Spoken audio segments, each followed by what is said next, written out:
We're back. Yeah, it's been about a month maybe since we've worked on 3 weeks, something like that? Something like that, since we worked on Project Purple People Eater. We had a couple other projects that we wanted to handle. Did some racing. How'd that work out, Dwayne? I didn't do much racing, just a lot of braking. Yeah. Well, coming soon we'll have a 463 valve build for the channel. Yeah, it was a cool event. We went to the Cam Challenge, cool. all three of us went to the Cam Challenge in Peru, Indiana. That's a big autocross event for like old muscle cars, VIII muscle cars, that kind of thing. And Travis ran his Monte Carlo, and I tried to run my Mustang that you guys saw the dyno clip of, the Fox body, that black Fox body. And it was off the trailer for about 10 minutes before I had a hole in the piston. So it was super productive trip to go all the way down there and blow it up immediately. But that's racing. Yeah, it's racing. That's racing.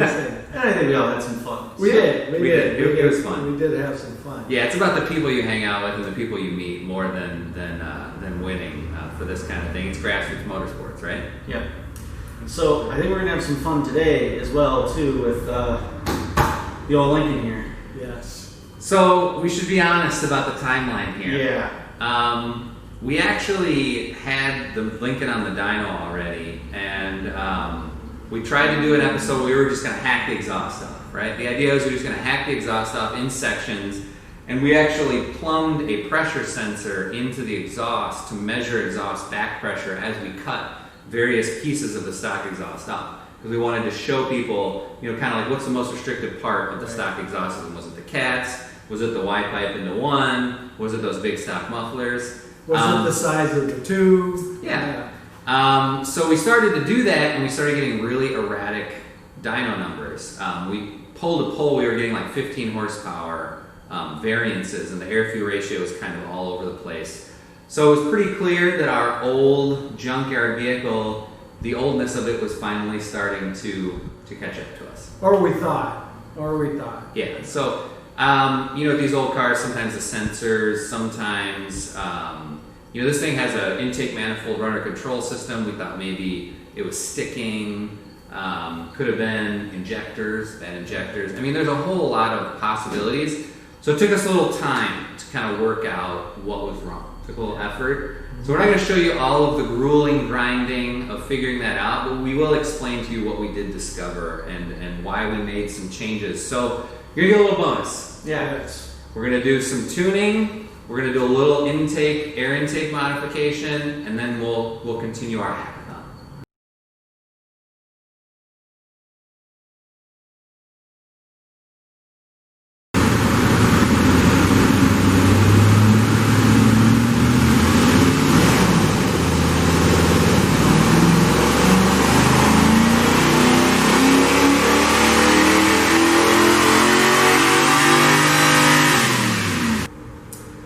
So we just re-baselined the Purple People Eater, and some surprising results. It made 256 foot-pounds of torque and 236 rear-wheel horsepower.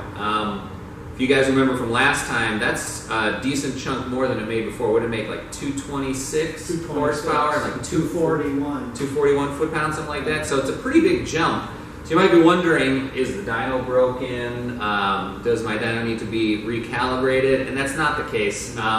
So we did make a couple changes. So when we dynoed it before, we just put the car in second gear so it wouldn't kick down and ran it like it is off the street. What we did here is we're running a chip to program it. We want to be really consistent with these runs because we're doing small changes. When you're measuring small changes, you don't want to trust the torque converter. So we're locking the torque converter fully, and we're locking it in second gear.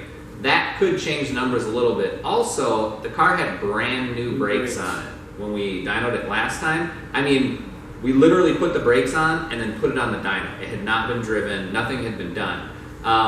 If you guys remember, we did some burnouts. That may have worn away some brake material, so it's possible that the rear brakes have freed up, and that's also some of that. And this is why, when you're doing a test like this, you always want to re-baseline, because you don't know what's changed between 2 weeks ago and now. So, what time is it? It's Sawzall time. Yeah, we're gonna cut the exhaust off this thing. Goodbye to muffling. All right, so it's time to start hacking off the exhaust of the Mark VIII.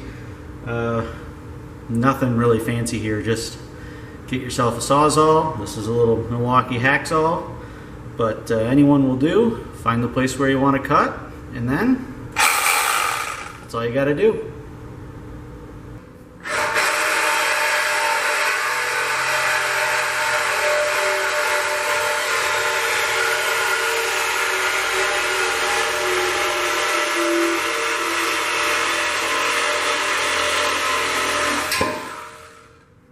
Like a hot knife through butter.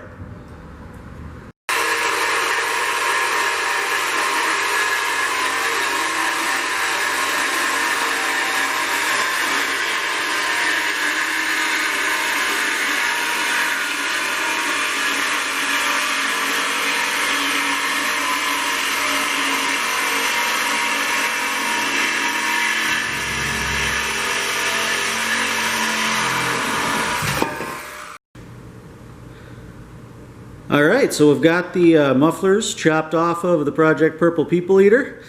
You'll find these on eBay in 3 to 5 business days. We'll have them shipped out to you if you really want them. Let us know.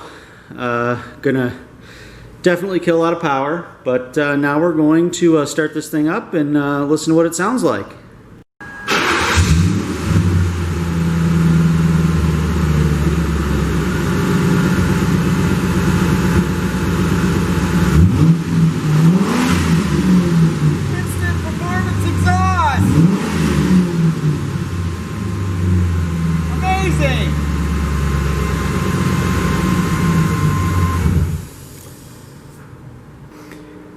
Okay, so what we're looking at here is the original baseline pull from the last video, and are the dotted lines, the lower ones right here. And then the solid lines are the new baseline from this video. So as you can see, it's pretty much higher everywhere.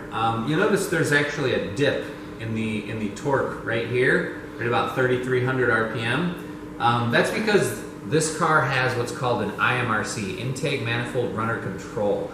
It's actually got a little butterfly valve inside the intake manifold that closes one of the intake ports. So there's a separate intake port for each intake valve in these heads. What they do is they close one for low RPM torque, and then they open it for better high RPM horsepower. You notice the old graph, you don't really see it. Now that could be the IMRCs weren't functioning 100% correctly, and now that we've essentially thrashed the car, maybe they freed up a little bit. It also could be the torque converter was not locked in those first baseline runs. So the torque converter might have just absorbed that change a little bit. For whatever reason, it's reading a lot higher. It could be a combination of everything. It could be the brakes freeing up, the IMRC working better, and the fact the transmission's locked. We don't really know, but again, that's why I read baseline. So let's go and look at the pressure. So that pressure sensor in the exhaust, you can see, this is the run we just made. At low RPM, it had almost 1 psi of pressure inside the exhaust. And then at high RPM, it's nearly 6 psi at 6,000 RPM of back pressure in the exhaust. That's huge. You definitely should not be seeing that much back pressure. So what that tells us is that there's a lot of power to be gained in this exhaust. So we're pretty excited.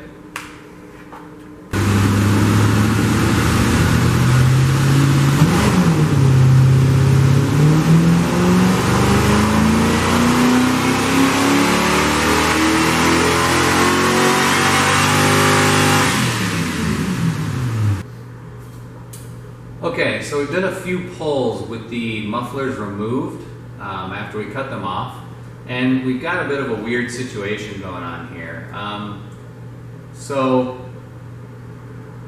this red line right here is the first pull that we made with the mufflers removed. And as you can see, the power did not change any really by removing the mufflers. And this is kind of backed up by the pressure data. So we've got the back pressure measured in the exhaust here, and it didn't change. So the difference between the first and second ones is virtually nothing. So the mufflers are not the restriction. What's going on that's weird here is that the second pull that we made with the with the mufflers removed, it made a bunch less power. It dropped by like 10 horsepower all of a sudden, and you can see this in the air-fuel ratio graph. Suddenly, the air-fuel ratio changed a lot. So there's something going on in the computer. We've actually been messing with it and kind of trying to diagnose something that's wrong. It could be NOx sensors, it could be the mass airflow sensor itself, maybe it's dirty and then it's reading, not accurately. It could be a whole bunch of things. So what we're going to do is we're going to turn a bunch of stuff off in the computer and see if we can get this to read a little bit more consistently, because we're just not going to be able to see the changes that the exhausts make when the air-fuel ratio is all over the place. So I wanted to take a minute and talk about what tuning software we're using to do this. As you can see here, we're using the SCT Eliminator chip with their chip burner. This isn't exactly the greatest option for this particular car. These are weird cars, so they actually, I can come over and show you. They're actually a weird in-between. So we've got this port here. It's an onboard diagnostic 1 port. This means we don't have a readily available scanner that we can data log with. Now, there are some good tuning options out there for this platform, particularly one from this company called Motes. They have a thing called a quarter horse, and that will let you real-time data log, real-time tune edit, and that sort of thing. We may do that eventually. We got this chip online for really cheap. We got it for about 75 bucks. The Motes is something like $400 to $500, depending on what software package you get with it. When we decide to make big power, that's probably the direction we'll go, or a standalone. We're not sure yet. But you can see, if we pull it up, we're using the SCT Advantage software to tune this. The main reason we got the chip was because I already had the tuning software, so it was the most convenient way to do it. But just know that there's no good way to data log this, so data logging is kind of not a good way to do it. You couldn't street tune this car like this or tune it at the drag strip, which is unfortunate, and that's where the Motes quarter horse kind of excels for most people.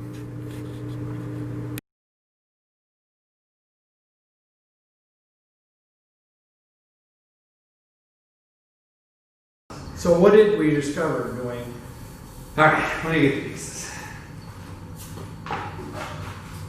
So this thing has a mass airflow sensor. These old Ford vehicles of the era, they run completely off the mass airflow sensor for fuel management. And in this stock airbox, the mass airflow sensor bolts to these four mounting positions. And then this piece turns around and it goes in here. So the MAF kind of sits inside this housing. But what's really odd about this Mark 8 compared to the later, more contemporary versions of this system is the MAF doesn't seal in this hole, okay? So the MAF's kind of just sitting out there in space and can draw air from anywhere inside this airbox. Now, I think the reason why they did that was to try and give you sort of like a reservoir of air for like throttle transitions.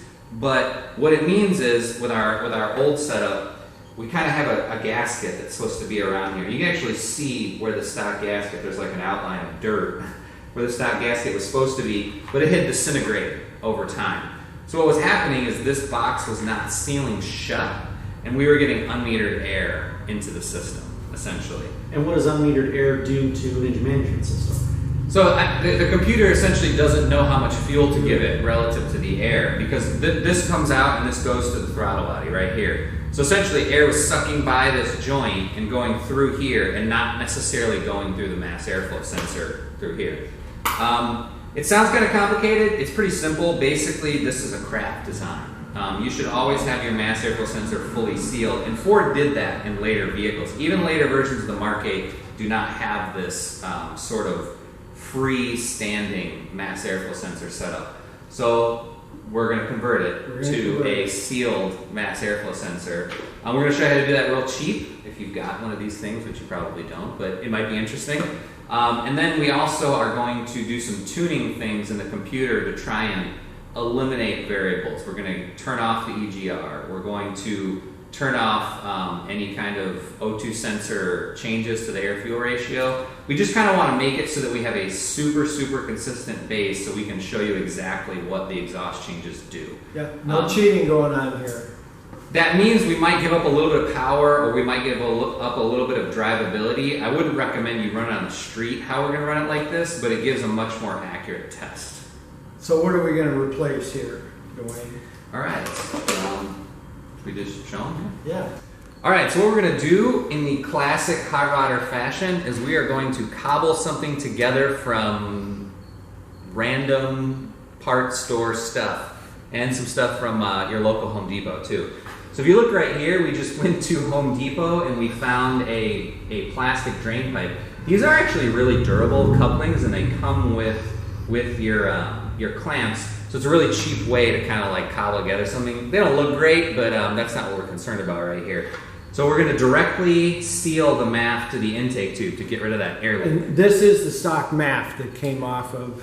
So we're going to use the stock MAF because you know, in the intake system, that's probably the restriction here. So we just like to show guys what you can do with the stock setup. Eventually, we may go to a bigger one. And then we've got this MAF adapter. So this is a fancy, handy little thing that bolts to the Ford MAF bolt pattern. It's got 4 holes. So it bolts in here, and then we're going to put that on the cheapest parts store Spectre air filter. Where did we get this? O'Reilly's? I think we got this from O'Reilly's. So again, we're not doing anything fancy. So essentially, we're doing a pod filter, you know, like an aftermarket pod filter upgrade.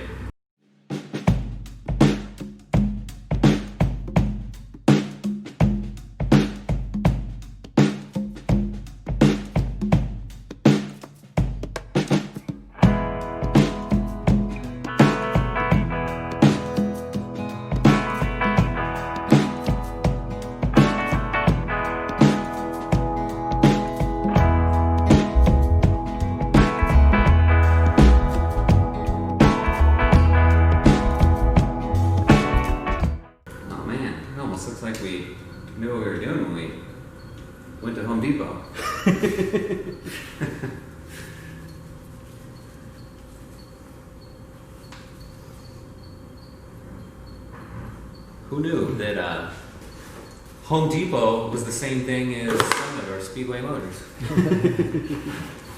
I don't quite know about that, but it is at least good enough for who it's for, I think. Eventually, we'll get rid of the sound attenuator that's on here because we do like the sound of exhaust, inflow. They did this for stock. Both of these are sound attenuators, and we'll get rid of those eventually. Want that intake honk. We want that honk, honk, that honk sound. All right, cool. Let's hook it up to the dyno and get tuning. Yeah, right? We'll be right back.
So we've done a whole bunch of runs before when we were having problems with consistency, and we did a couple just now to reset kind of a new baseline.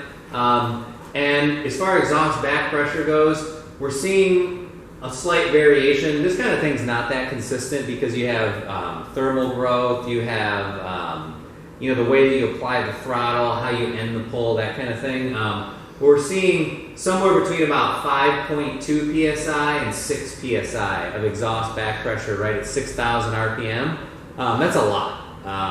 A good exhaust, you should be seeing maybe 1 psi on a naturally aspirated engine. So there's a lot to gain here. Now I should note that some of these pulls in the dotted lines were done with the full exhaust with the mufflers still attached. And then we hacked the mufflers off and it didn't change much. It went down a teeny tiny bit, maybe 0.3 of a psi on average, something like that. But it doesn't seem like the muffler's the restriction here. So we're gonna hack some more off and see if we can get this number down to a reasonable level. All right, so if you look here, we're separating it. We're taking off. There's like this back section, and then there's a Y back there. I don't know if you can really see. There's like a Y, and that splits to the duals in the back to the mufflers. We cut the mufflers off, but now we're getting rid of this whole crush bent small area just until the resonator. So there's a resonator, and then there's a third cat, and that's where the two sides Y into each other. So we're just kind of seeing if that crush bent narrow pipe is killing any power and contributing to back pressure.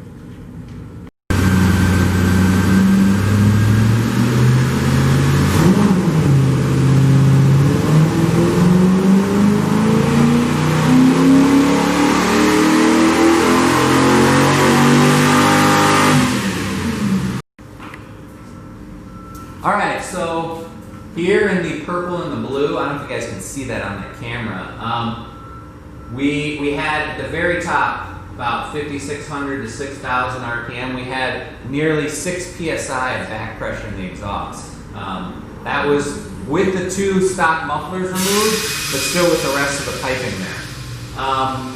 We cut off, we showed you we didn't cut off, but we removed the coupler right after the resonator for that crush bent, like 2-into-1 kind of area, and it really necks down there, has a few bends in it, and that made a big difference. So we're seeing about we went from about 6.1 psi to 4.7 psi of back pressure, so that's a pretty big drop.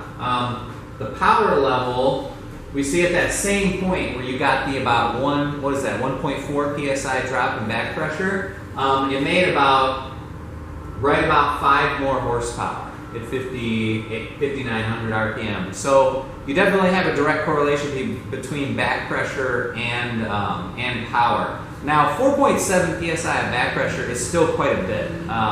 So that's why you're not seeing a huge jump here. I think you have other things in the exhaust system that are still more of a restriction than that piece that we just unbolted. So now we're going to hacksaw off the third cat and the resonator, and then it'll be a true dual, so they won't be wiring together anymore. We'll show you guys that.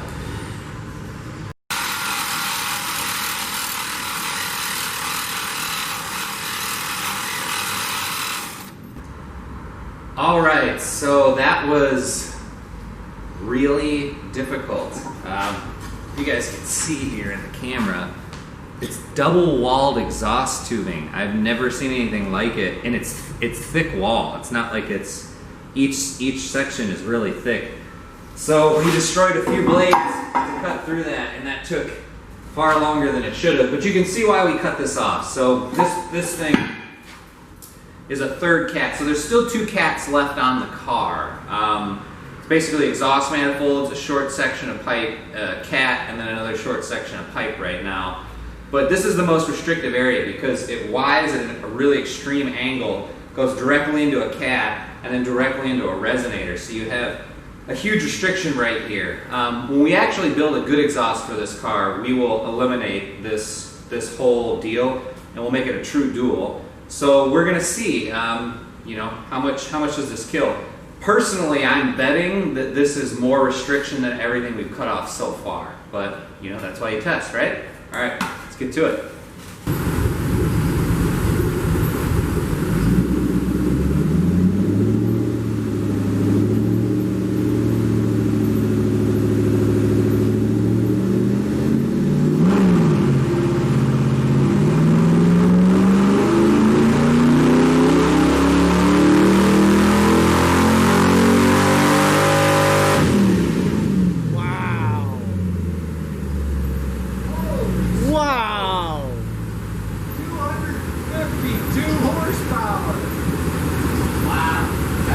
difference.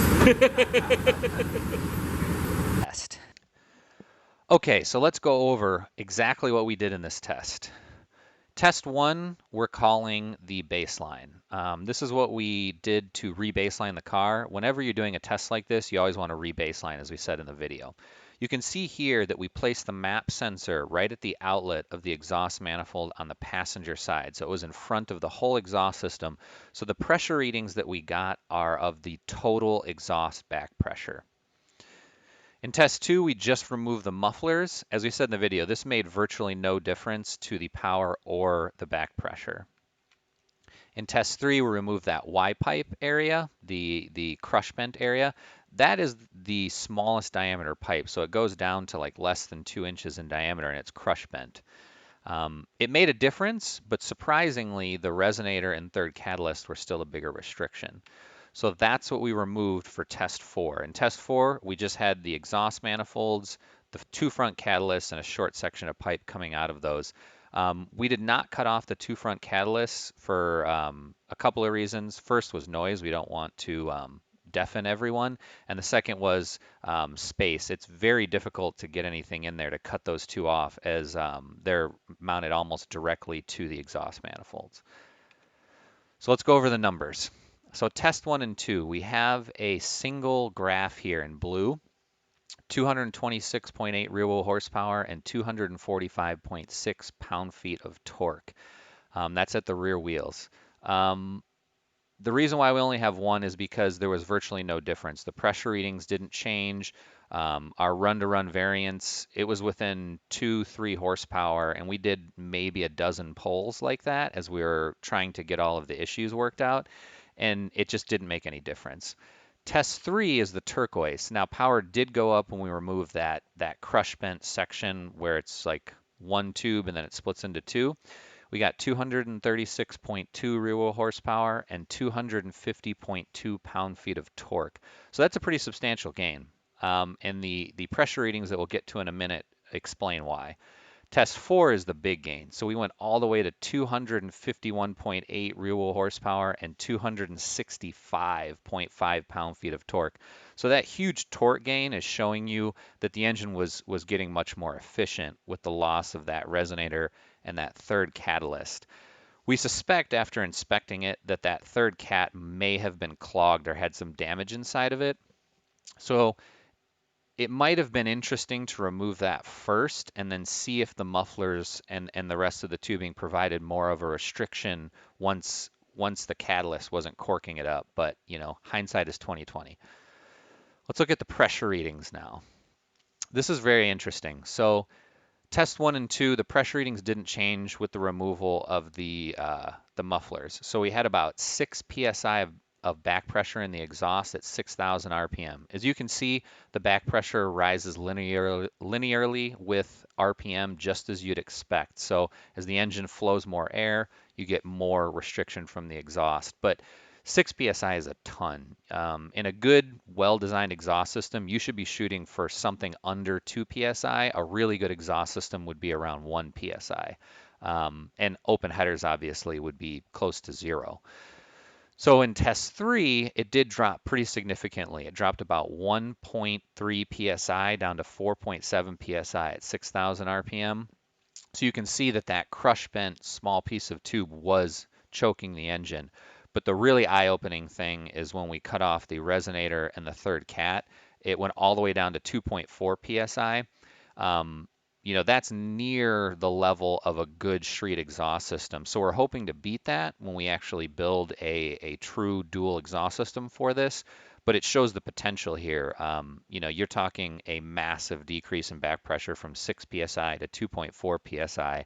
And it shows that these engines were pretty corked up from the factory. So it's pretty interesting. It's a cool test, and it gives us a very good target and good reference data for when we design a performance exhaust system for this car. So what did we learn today? Cutting your exhaust off makes a bunch more power. Sawzall blades apparently are the secret to going fast. I mean, it's pretty much the world's cheapest power adder when you think about it. Yeah, I mean, in real terms, what do we make, like 27 more real horsepower, something like that? So that's like a 12% gain, Yeah. something like that in real horsepower. That's huge. I'm impressed. I was a little disappointed when we first started cutting the mufflers and the rest of the tubing off, but the reason why, obviously now, in retrospect, the reason why that didn't make that much of a difference is because that Y section was just corking this thing up. Corking it up. It didn't the later LSC versions of this car have they got a dual exhaust, and that's why they upped the power to like 290 or something like that. I think so. Yeah, you know, I'm a little baffled as to why it has such a restrictive exhaust, but I mean, 2-in-1 high flow cats existed in even the 80s, so it's kind of odd that they show those. It's very weird, you know. You'd think that they would have spent a little more time and money on the exhaust. This could have been a 310 horsepower car. I mean, And it's heavy. The exhaust is heavy. I mean, I was going to say, Very heavy. they spent the money on double wall exhaust tubing, But couldn't do a true dual. but chose the world's worst cat. Yeah, it's weird. Well, it was fun though. You know, the pressure thing was very interesting to see the back pressure go down, and there still is a little bit of back pressure. And we think that those two cats that are still on there are still corking it up a little bit, but you can't really cut them off because the cat's almost connected to the exhaust manifold on this car. So we're gonna have to build set headers and do a real true dual exhaust. That was really informative. It was super fun. You know, if you're on a budget, hey, you know, you can make power for the cost of some Sawzall blades. All right, that was awesome, guys. Thank you for watching another episode of LMS Builds. And remember, Get smart. Go fast. Thanks for watching, guys.